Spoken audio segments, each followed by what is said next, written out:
Purihin po ang ating dakilang Diyos, mga minamahal tayo po lahat, sama-sama pong manalangin. Hilingin natin sa ating dakilang Diyos, ang kanyang patnubay sa mga oras pong itong malapay noon. Hallelujah. Mapagpahala po namin, mahalapay na Jesus. Hallelujah, O Diyos. Narito kami malapay noon, kami po'y nagsusumamo sa iyo, malapay noon. Hallelujah. Kabagan mo ko, malapay noon, sa gala ako, wala akong magagawa, malapay noon. Ikaw maglagay ng mga salita sa aking mga labi, malapay noon. Hallelujah. Langisan mo, mga salita mo, malapay noon. Sa unod dalangin ay puminamahal, ginagala ay pastor, malapay noon. Pagpalain niyo ang bawat tagapakinig, malapay noon. Especially sa mga baguhan, malapay noon. Ng lahat ng narito, malapay noon. Pagpalain mo po kami, malapay noon. At sa pangalan mo, Diyos, hallelujah. Aming sinasaway ang lahat ng demonyo na pag-alinlangan, demons of belief and doubt, cast out in the name of Jesus. Hallelujah. Praise the Lord.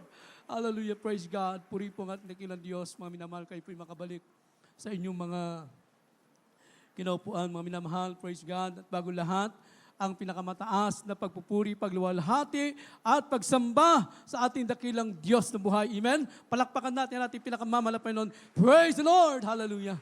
At ganoon din po aking dobleng paggalang, pagrespeto sa ating dearly beloved na Pastor, Evangelist Woody Estrada Almeda. Praise God, hallelujah. At ang ating beloved Stam Pastor, Linis Almeda, mga minamahal. At lagi po natin inaalala ang kanilang mga turo at aral, mga minamahal ko. At tayo pinagpala ng ating dakilang Diyos sa kanilang mga turo at aral. Praise God. And also the beloved children, grandchildren-in-law. Puri po ang ating dakilang Diyos, mga minamahal. Praise God. Sa lahat po ng ating minamahal, mga kapatiran, ating mga baguhan, mga bisita, mga minamahal ko. Purihin po ang ating dakilang Diyos, mga minamahal. Praise God, hallelujah. At tunay po sa ating mga panahong ito, mga minamahal, hallelujah, na napakalaga po na may handa po natin ating mga sarili, mga minamahal. Sapagkat ang isang bagay na hindi natin inaasahan, ang sabi rito, sudden destruction cometh upon them, mga minamahal. Ang biglang pagkawasak ay darating sa kanila o darating sa ating mga panahong ito, mga minamahal. Praise God, hallelujah. So sa panahon po natin ngayon, mga minamahal, ang kapayapaan at katiwasayan ay mararanasan na lamang ito ng mga tunay na anak ng Diyos, mga minamahal. Everyone say, praise the Lord. Sa ating panahon, sabi ng Biblia. At tandaan po natin, mga minamahal, ang ninanasa at hinahanap ng mga tao na tunay na kapayapaan, praise God, ito po ay naipagkaloob na sa mga tunay ng anak ng Diyos. Amen? Palakpakan muna natin ang mahal na Panginoon. Sabi ng Biblia, ating buksan ang ating unang talata. Dito po tayo sa book of John, chapter 14, verse 27. Kayo po sa ating mga Bible reader. The book of John, chapter 14, verse 7. 27. John, chapter 14, verse 27. Peace I leave with you. My peace I give unto you. Not as the world giveth, give I unto you. Let not your heart be troubled, neither let it be afraid. Yes, amen. Juan Kapitulo 14, versikulo 27. Ang kapayapaan iniwan ko sa inyo. Ang aking kapayapaan ay ibinigay ko sa inyo. Hindi gaya ng ibinigay ng sanlibutan. Ang ibinigay ko sa inyo, huwag magulumihanan ang inyong puso, ni matakot man. Amen. Amen. Praise God. Sinasabi po ng banal na kasulatan, mga kapatid, na ang kapayapaan ay ibinigay na ng ating dakilang Diyos sa atin. Mga minamahal.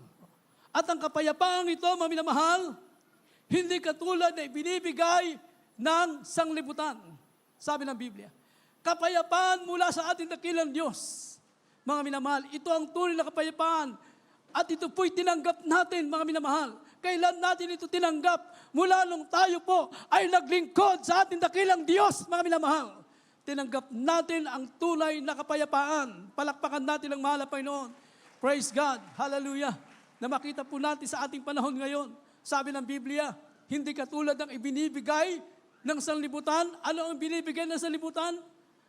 Mga minamahal, kapayapaang pansamantala. Kapayapaan na sinasabi nila pag meron silang kayamanan, nabibili nila ang lahat. Nandun yung sinasabi nilang mapayapang buhay, mga minamahal. Maraming kayamanan, pero pansamantalang kapayapaan lang yun, mga minamahal. Ngunit ang tunay na kapayapaan na tinanggap natin sa mahal na Panginoon, mga minamahal, anuman kalagayan ng ating buhay, mga minamahal, kasaganahan man, nasa mga pagsubok man, mga minamahal, tayo mapayapa na naglilingkod sa Diyos, may kagalakan, mga minamahal, may kasiyahan sa paglilingkod sa Diyos, mga minamahal. Praise God. Hallelujah na tayo pinagpala ng mahal na Panginoon. Tayo pong mga tunay na anak ng Diyos. Hallelujah. Praise God. Hindi tayo nabubuhay sa mundong ito dahil sa mga material na bagay. Tayo nabubuhay ngayon, mga minamahal. Praise God. Dahil sa ating mahal na Panginoon, ang tunay na kagalakan ng tunay na anak ng Diyos, mga minamahal ko, ay hindi sa mga bagay na material na ito. Ang tunay na kagalakan natin ay nasa paglilingkod sa ating dakilang Diyos, mga minamahal.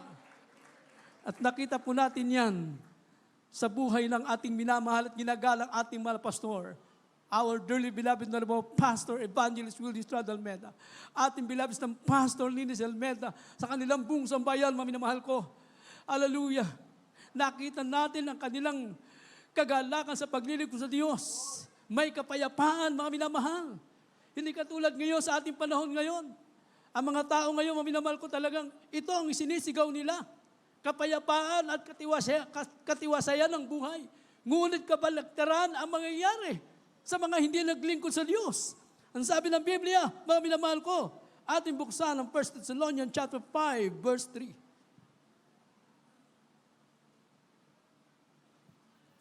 First book of Thessalonians chapter 5, verse 3.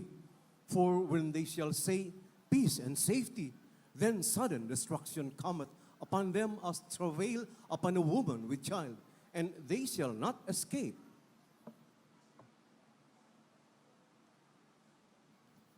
Dito po sa aklat ng unang Tesalonika, Kapitulo 5, ang talatay 3. Pagka sinasabi ng mga tao, kapayapaan at katiwasayan, kung magkagayoy darating sa kanila ang biglang pagkawasak, na gaya ng pagdaramdam ng panganganak ng babaeng nagdadalang tao, at sila'y hindi makatatanan sa anumang paraan. Amen. Amen, praise God. Ito ang hinahanap ng tao, mga minamahal ko. Matatagpuan ng tao ang tunay na kapayapaan, mga minamahal, maliban kung maglingkod sila at lumapit sa ating dakilang Diyos, mga minamahal. Sapagkat sabi ng Biblia, ang biglang pagkawasak ay darating sa kanila, mga minamahal. Hinahanap ng tao ito ang katiwasayan ng buhay, kaayusan ng buhay, mga minamahal, kapayapaan. Akala nila, ang tunay na buhay, kapayapaan, katiwasayan ng buhay, mga minamahal ko, dahil pag marami kang financial, akala nila yun na, mga minamahal. Pero nakita natin sa ating panahon ngayon, billions of pesos meron sila, mga minamahal ko, halos nasa kanila lahat, mga minamahal. Pero, mga minamahal, hallelujah, hindi sila makatulog, mga minamahal. Hindi sila mapag-isa na maglalakad, mga minamahal. Halos na talagang, mga minamahal ko, nakakain man nila, pero nabibili lang gusto nila, pero wala silang kagalakan, nandun ang takot, mga minamahal. Ngunit tayo po, mga minamahal, bagamat hindi man tayo ganon kayaman, mga minamahal. Hallelujah! Ngunit tayo may kapayapaan, may kagalakan, naglilingkod sa Diyos. Everybody praise the Lord! Hindi nila nakikita, mga minamahal. Ang totoong talagang mayaman, mga minamahal, hindi nyo ba alam, tayo po yan. Tayo yung tunay na mayaman, mga minamahal. Everybody praise the Lord. Bakit? Kahit gano'n sila kayaman, hindi sila makapagtatayo ng tahanan sa langit, mga minamahal. Pero tayo, mga minamahal, hindi man tayo mayaman, mahirap man tayo, ano man kalagayan natin, tayo naglingkod sa Diyos. Ngayon, mga minamahal, malinaw na tayo po'y merong tahanan sa langit na naghihintay sa atin, mga minamahal. Hallelujah. Pinagpala tayo ng ating dakilang Diyos. Hinahanap nito ng mga tao, ngunit ang sabi ng Biblia, kabaliktaran, ang biglang pagkawasak, tandaan po natin. Bakit, mga minamahal? Hallelujah, anong merong buhay tayo sa ating panahon ngayon? Ang sabi ng Biblia, mga minamahal ko, tayo po'y nasa mga huling panahon. Praise God, hallelujah. Perilous time shall come. Darating ang panahon mapanganib, mga minamahal. At ang sabi ng Biblia, ang ating mga panahong ito, 2 Timothy chapter 3, verse 1 up to 5. From the second book of Timothy, chapter 3, from verse 1 up to verse 5.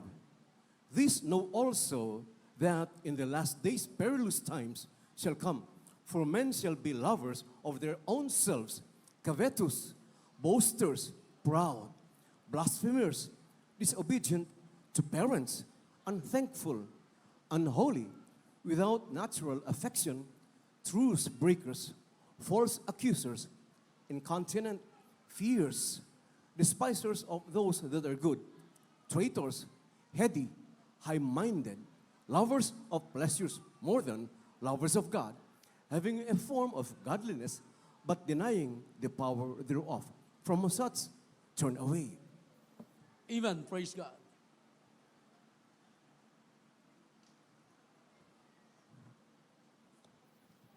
Ikalawang Timoteo Kapitulo 3, versikulo 1 hanggang 5. Na dapat alamin mo ito, na sa mahuling araw ay darating ang mga panahong mapanganib. Sapagkat ang mga tayo magiging maibigin sa kanilang sarili, maibigin sa salapi, mayayabang, mga pagmamalaki, mapagtungayaw, masuwain sa mga magulang, mga walang turing, mga walang kabanalan, walang katutubong pag-ibig, mga walang paglulubag, mga palabintangin, mga walang pagpipigil sa sarili, mamapagis, hindi maibigin sa mabuti. Mga lilo, mga matitigas ang ulo, mga panalo, mga maibigin sa kalayawan, kaysa maibigin sa Diyos, na may anyo ng kabanalan na dapat tinanggihan.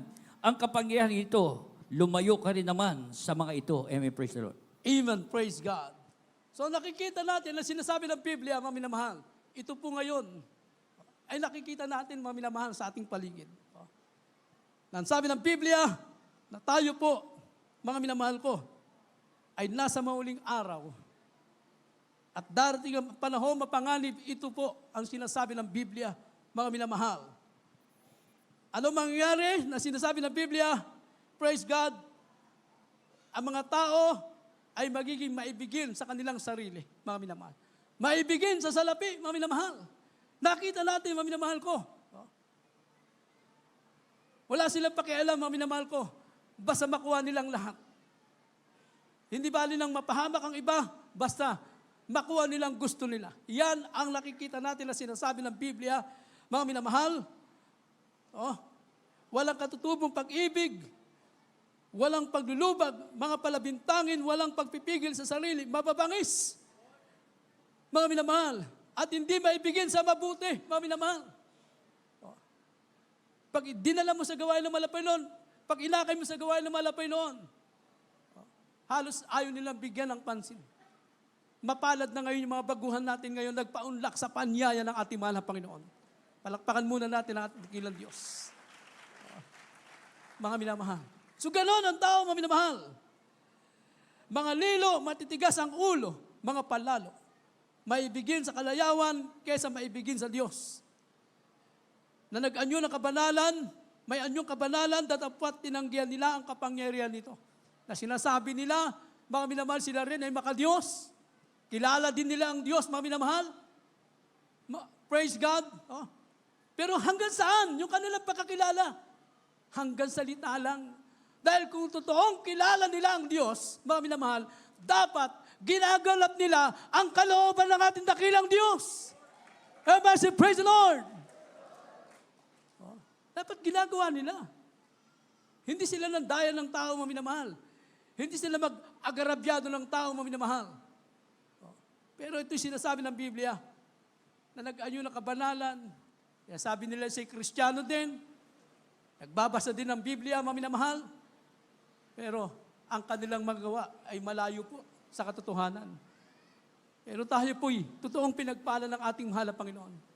Dahil yung salita ng Diyos ay pinangaral ng ating mga pastor, ating bilabsang pastor, mga minamahal ko, lumakip sa ating mga buhay, mga minamahal. Dahil ang tunay na nagturo sa ating mga minamahal, hallelujah, praise God, tunay na sinugo ng ating dakilang Diyos, nangaral, mga minamahal ko, may panalangin, pag-aayuno, may kapangyarihan, yung salita ng Diyos na ating napapakinggan, mga minamahal, hallelujah, praise God, lahat na nakinig ay pinagpala ng ating dakilang Diyos, mga minamahal. Hallelujah. Sinasabi natin tayo mga tunay na anak ng Diyos at tunay mga Kristiyano. Hindi lang sinasabi natin yan, kundi nangyari sa ating mga buhay. Praise God, nagbago ang ating mga buhay. Na nung araw, nandun din tayo sa kasalanan, pero nung tinanggap natin salita ng Diyos, mga minamahal, praise God, hallelujah, tayo'y pinagpala ng ating dakilang Diyos, mga minamahal. Tayo nagbago ang ating mga buhay, hindi lang nagsigaling ang ating mga karamdaman. Ano ba, mga minamahal ko? So yung mga nakikita natin mga pangyayaring ito na sinasabi ng Biblia, nandyan po talagang ang mga tao'y nandyan ang kasalanan, mga minamahal. At ano ba, mga minamahal ko? Yung sinasabing kapayapaan, ngunit kaguluhan, biglang pagkawasak. Darating at darating yan, mga minamahal ko. Dahil yan na po yung mga nakasulat sa Biblia, yan na po yung mga tanda na malapit ng babalik ang ating dakilang Diyos. Wala na magawa ang tao, mga minamahal ko. Mangyayari at mangyayari ang lahat ng sinabi ng Biblia, mga minamahal. Praise God. Kaya nga tayo naglilingkod, hindi para lang gagaling sa karamdaman. Hindi lang para pagpalay sa material. Kaya tayo naglilingkod, mga minamahal, upang maihanda natin ang ating mga sarili, mga minamahal. Praise God. Hallelujah. Nakita natin sa pagtuturo ng ating mahal na pastor. Bago sila umuwi sa ating tunay na tahanan, itinuro sa atin anong dapat natin gawin para tayo po ay magmana ng buhay na wala hanggang, mga minamahal. Hallelujah. Sabi ng Biblia, buksan pa natin, ano pa mga bagay na mangyayari na hindi natin inaasahan, ngunit hindi natin alam kung kailan mangyayari, ngunit ito'y magaganap. Ano pa sabi ng Biblia, dito po sa book of Matthew chapter 24, verse 6 and 7. In the book of Matthew chapter 24, verses 6 and 7. And ye shall hear of wars and rumors of wars. See that ye be not troubled, for all of these things must come to pass. But the end is not yet. For nation shall rise against nation, and kingdom against kingdom, and there shall be famines and pestilences, and earthquakes in diverse places.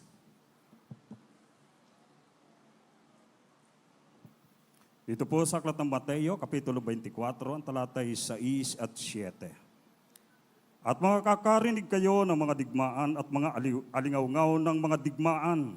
Ingatan ninyo na huwag kayong magulumihanan sapagkat kinakailangang ito'y mangyari, datapat hindi pa ang wakas. Sapagkat magsisitindig ang bansa laban sa bansa at ang kaharian laban sa kaharian at magkakagutom at lilindol sa iba't ibang dako. Amen. Amen. Puri na malapay nun. So ilan lamang ito, mga minamahal ko, na mababanggit natin ngayon. Praise God. Sapagkat kung titingnan natin lahat, marami po ang naisulat sa Biblia. Na mga sign at mga tanda, mga minamahal ko, na malapit na babalik ang ating dakilang Diyos. Kaya inaasahan ng taong kapayapaan, katiwasayan ng mundo, mga minamahal ko. Hindi na ata mangyari yan, mga minamahal ko, dahil sabi ng Biblia, mga minamahal ko, hallelujah, ang mundong ito, mga minamahal ko, ay papalitan ng ating dakilang Diyos. Everybody say, praise the Lord. Hallelujah. Ano pa sabi ng Biblia? Dadalawin ng mahal na Panginoon. Hallelujah. Praise God. Sa pamamagitan ng mga lindol at iba pang mga kalamidad, mga minamahal. Book of Isaiah chapter 29 verse 6. The prophet Isaiah chapter 29, verse 6. Thou shalt be visited of the Lord of hosts with thunder and with earthquake and great noise, with storm and tempest, and the flame of devouring fire. Isaias Kapitulo 29, ang talata po ay 6. Siya dadalawin ng Panginoon ng mga hukbo sa pamagitan ng kulo at ng lindol at ng malaking kaingay ng ipo-ipo at bagyo at ng liyab ng mga mamumugnaw na apoy. Amen. Puri na malapay nun. Kaya, nakikita natin, mga minamahal ko, lahat ng ito, praise God, para sa atin, hindi na tayo bago ng bago sa mga nangyayari sapagkat lahat ng ito ay naisulat na, naipangaral na sa atin, mga minamahal ko. Ang gagawin na lamang natin, mga minamahal ko, ay kinakailangan maihanda natin ang ating mga sarili. Everybody say, praise the Lord. Hallelujah. Nang sabi ng Biblia, yan po, mga lindol na malalakas, mga kalamidad, mga bagyo, at kung ano-ano pa, mga minamahal ko. Hallelujah. Yung panahon natin ngayon, hindi rin po naiba sa mga panahon ng mga naulang mga mananampalataya. During the time of Noah, mga minamahal ko, ang sanlibutan ay napuno ng kaarasan. Sa panahon ng Sodom at Gomorrah, ganun din, mga minamahal ko. Napuno ng kaarasan, mga minamahal ko. In other words, napuno ng kasalanan, mga minamahal. Yun nakikita natin mga kasalanan ngayon, immoralidad, mga minamahal ko, nandyan po ang pagigisakim ng tao, corruption, lahat ng yan, nangyayari mga minamahal, kaguluhan, lahat ng yan, mga minamahal ko, hallelujah. Kaya nga, mga minamahal ko, nakita na mahal ang Panginoon, na ang lupa ay napuno ng kaarasan, at sa panahon ni Noah, mga minamahal ko, ang panahon na yon, praise God, ay naggunaw, mga minamahal ko, sa mamagitan ng tubig, baha, mga minamahal, sa panahon ni Noah. At ang pamilya ni Noah, ilan lamang silang nailigtas, mga minamahal ko, naligtas, mga minamahal. Sa panahon ng Sodom at Gomorrah, ganun din, mga minamahal. Hallelujah. Sabi ng Biblia, praise God, Genesis chapter 6, verse 11 up to 13, mga minamahal. Praise God. In the book of Genesis chapter 11, Genesis chapter 6, from verse 11 up to verse 13. The earth also was corrupt before God, and the earth was filled with violence. And God looked upon the earth, and behold, it was corrupt, for all flesh had corrupted his way upon the earth. And God said unto Noah, the end of all flesh is come before me, for the earth is filled with violence through them, and behold, I will destroy them with the earth.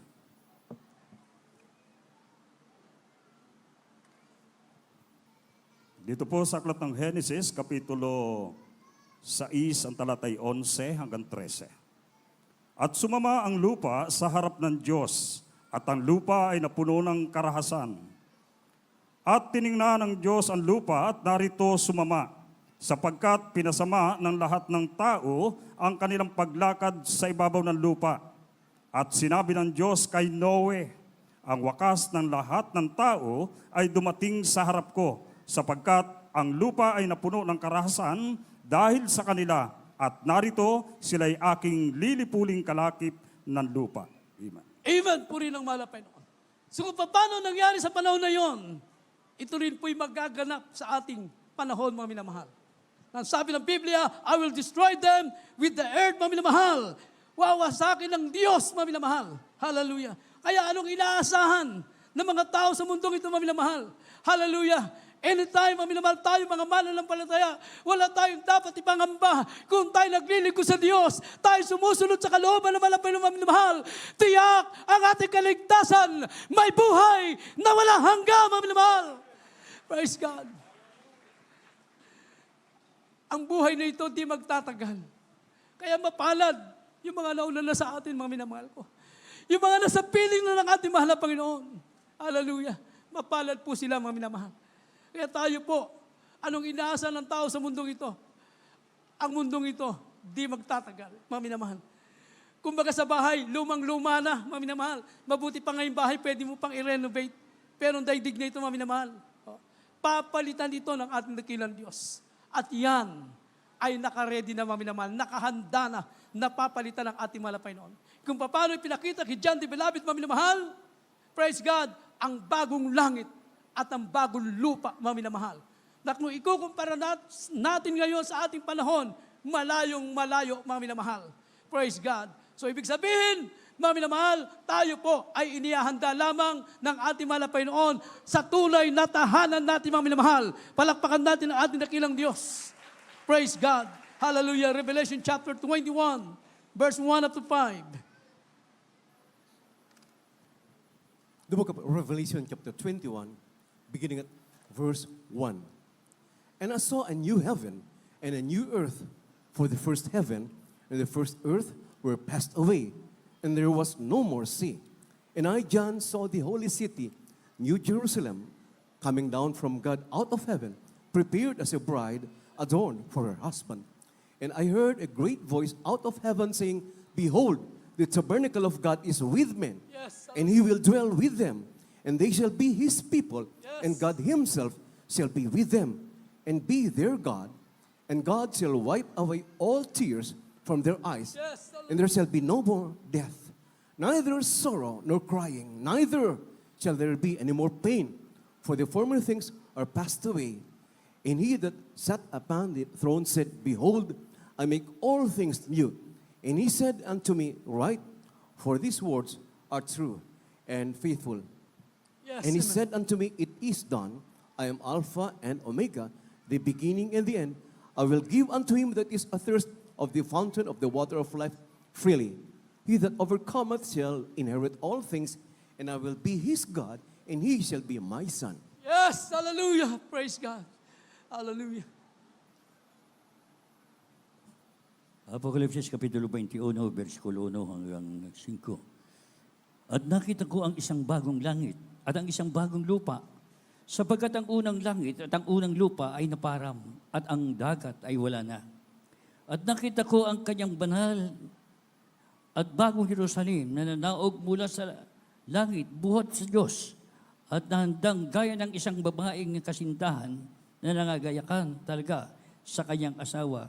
At narinig ko ang isang malakas na tinig na mula sa luklukan na nagsasabi, Narito ang tabernakulo ng Diyos ay nasa mga tao at siya'y mananahan sa kanila at sila'y magiging mga bayan niya at ang Diyos din ay nasa kanila at magiging Diyos nila.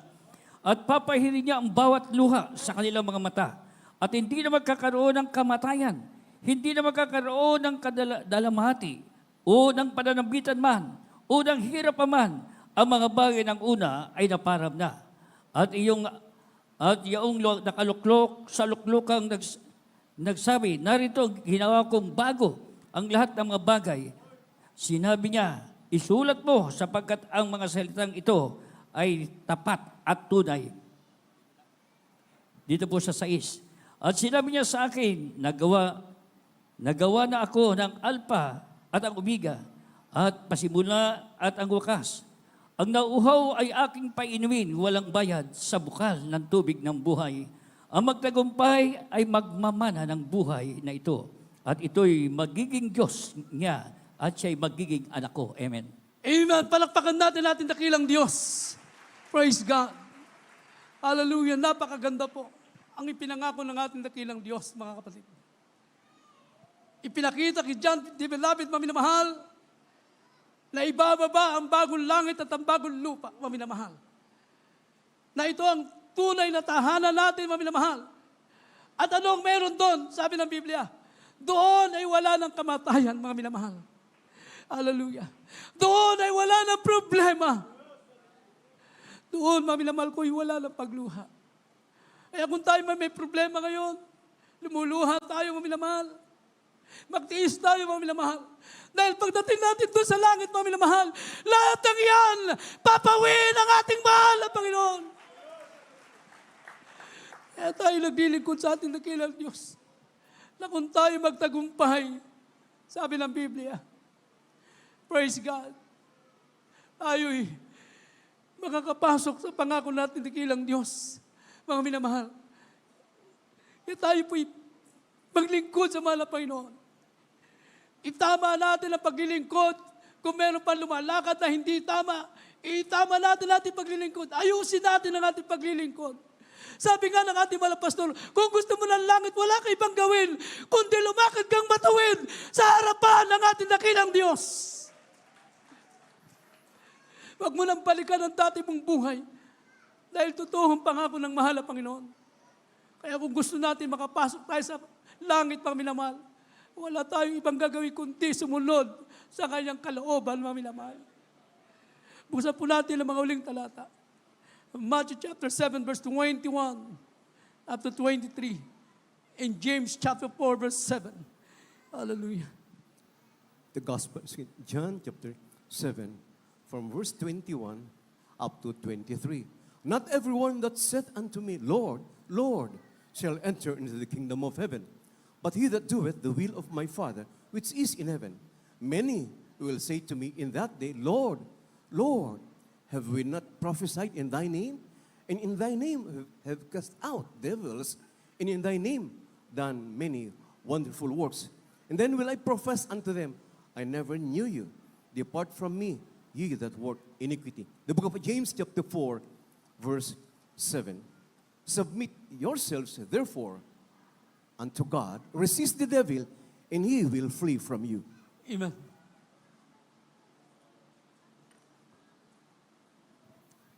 Dito po sa aklat ng Mateo Kapitulo 7, ang talata po ay 21 hanggang 23. Hindi ang bawat nagsasabi sa akin, Panginoon, Panginoon ay papasok sa kaharian ng langit, kundi ang gumaganap ng kalooban ng aking Ama na nasa langit.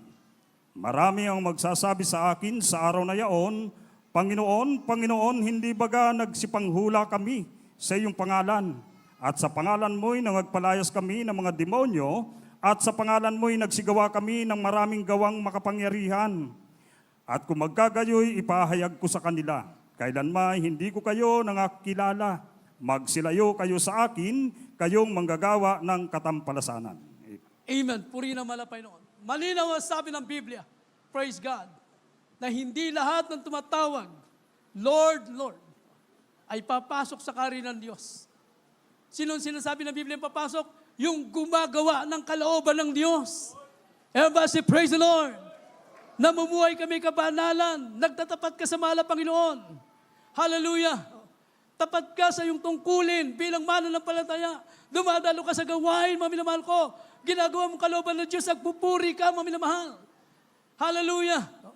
Sabi ng Biblia, kapag hindi mo ginawa kalooban ng Diyos, huwag kang umasang papasok ka sa langit, mga minamahal. Oh. At dito po sa 22, verse 22, marami nagsasabi, Panginoon, hindi pa nagpalayas ako ng demonyo sa iyong pangalan? Mga minamahal, ito po yung mga tao na ginagamit lang nila ang pangalan ng mahal na Panginoon. Bakit lumalayas ang demonyo? Bakit?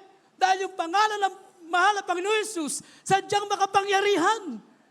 Mga minamahal ko, kahit yung mga taong wala pa sa katotohanan, pag nabanggit nila ang pangalan ng mahal na Panginoon Jesus, dahil makapangyarihan yan, mga minamahal ko, nandun po, minsan sila nakaranas na iligtas din sila. Pero hindi sapat pala yun, mga minamahal. Ang kailangan pala, ang tao ay gawin ang kalooban ng Diyos, mga minamahal, para magmana ng buhay na wala hanggan. Kaya pagdating ng panahon, nangatawiran sila, mga minamahal, sabi ng mahal na Panginoon, hindi ko kayo nakikilala. Ginagamit nyo lang yung pangalan ko, mga minamahal. Kaya, ang pinakamaganda, gawin natin ang kalooban ng Diyos. Sabi ng Biblia, paano natin maganap ito? Isuko natin ang ating mga buhay sa ating mahal na Panginoon. Palakpakan natin ang ating mahal na Panginoon. Yung totoong pagsuko, dahil pag sinuko natin yan, nagpasakop tayo sa mahal na Panginoon. Sabi ng mahal na Panginoon, submit yourself therefore to God, resist the devil, and he will flee from you. Tatakas sa iyo ang dyablo, mga minamahal ko. Hallelujah. Hindi lalapit sa iyo, mga minamahal ko, pagka yan ay sinalangsang mo. Paano mo salangsangin, mga minamahal ko? Tanggihan mo, mga minamahal ko, ang bulong ng kaaway, ang gawa ng ang kasalanan, mga minamahal ko. Hallelujah. Isuko mo ang buhay mo sa Kanya. Gawin mo ang kalooban ng Diyos upang magmana ng buhay na wala hanggang, mga minamahal. Dahil pag ginawa natin yan, mga minamahal ko, praise God, mararanasan natin, mga minamahal ko, hallelujah, ang pag-ibig ng Diyos. Dahil mula pa sa pagsikat ng araw at paglubog, mga minamahal, hindi nagkulang mahal ang Panginoon. Pagtulog natin, mahimbing tayo natutulog, mga minamahal. Hallelujah. At kinabukasan, gumigising tayo, may lakas, mga minamahal, na nagpapasalamat sa Diyos. May kapayapaan, may kagalakan. Ang inahanap ng taong kapayapaan, mga minamahal, kagalakan, katiwasayan ng buhay, mga minamahal. Hallelujah. Nasa paglilingkod sa ating mahal na Panginoon lang pala, mga minamahal. Hallelujah. Hindi mo lang kinakailangan magkamit ng maraming, hallelujah, salapi, mga minamahal, para makamtan lahat ng itong kapayapaan na sinasabi, katiwasayan. Ang kailangan ng tao, lumapit sa Diyos, maglingkod sa mahal na Panginoon, isuko ang buhay sa Kanya, mga minamahal. At mararanasan nila ang tunay na kapayapaan, kagalakan, mga minamahal. Napakapalad po natin, mga minamahal. Hallelujah. Praise God. Nandito tayo. Pinagpalad tayo, mahal na Panginoon. Masaya tayo naglilingkod sa Diyos. Hallelujah! May kapayapaan, mga minamahal. Minsan hindi mo paliwanag yung kagalakan mo. Umuwi ka, pag-uwi mo sa tahanan, galing sa gawain. Umiiyak ka. Mga minamahal, masayang masaya ka. Bakit? Dahil sa presensya ng ating mahal na Panginoon. Hallelujah! Tunay na tayo pinagpala ng mahal na Panginoon, mga minamahal. Nakita natin ang mga tao ngayon. Naghahanap ng tunay na kagalakan, kapayapaan, mga minamahal. Pero tayo nandito. Pinagpala ng ating dakilang Diyos. Awitan natin ang mahal na Panginoon na kay buti mo sa akin, mahal na Panginoon. Hallelujah. Mula pa sa pagsikat ng araw hanggang sa panlubog, nandun iniingatan tayo. Saan man tayo naroon, mga minamahal, kasama natin ang ating mahal na Panginoon. Hallelujah! Purihin ang ating dakilang Diyos, mga minamahal. Hallelujah! Hindi natin mapaliwanag ang kagalakan, kasiyahan sa ating buhay. Tayo lumuluha, hindi luha ng problema. Hindi luha, mga minamahal. Hallelujah! Ito yung luha ng kagalakan. Hallelujah! Praise God! Hallelujah! Purihin ang ating mahal na Panginoon. Hallelujah! Hallelujah, hallelujah, praise the Lord. Hallelujah, thank you Jesus, hallelujah.